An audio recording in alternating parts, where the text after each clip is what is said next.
Les filets, de la colère au fond de la mer. Des dizaines de filets sont abandonnés par les pêcheurs. Une catastrophe écologique pour une association de protection de l'environnement. Véronique Varin et Éric Jacquet ont suivi ces bénévoles dans leur lutte contre les filets fantômes qui hantent la Méditerranée. Ils sont revenus au large de Nice sur un site qu'ils avaient déjà dégagé il y a un an. Et vous allez le voir, de nouveaux filets sont là, encore plus nombreux. La plongée est leur passion, la mer leur maison, bénévoles de l'association DEFGARD, gardiens des profondeurs.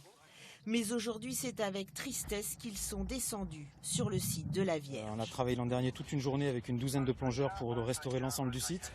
Et quand on voit dans l'état dans lequel il est, c'est une immense déception. Il y a quelque chose qui n'a pas été compris, il y a une leçon qui n'a pas été retenue.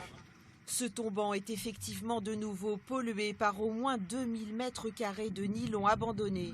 Un mal nommé filet fantôme qui fait des dégâts bien réels.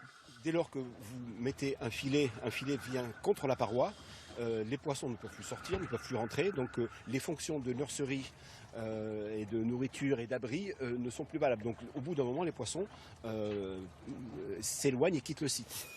L'opération promet d'être de nouveau ardue. Pendant des heures, il va leur falloir tirer, dégager, découper cet immense piège. L'équiper de parachutes pour permettre sa remontée. En surface, ce sont d'autres bénévoles, ceux de l'association Merci, qui récupèrent les morceaux et tentent de sauver ce qui peut l'être.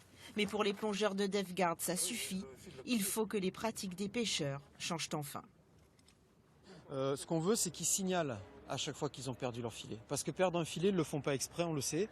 Ils perdent de l'argent.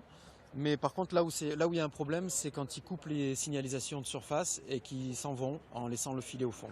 Des élus semblent maintenant vouloir les aider.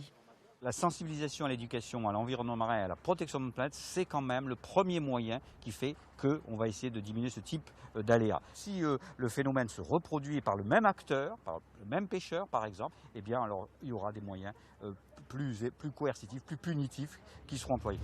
Avec cette prise, les gardiens des profondeurs en sont déjà cette année à 7000 mètres carrés de filets sortis en seulement 5 plongées.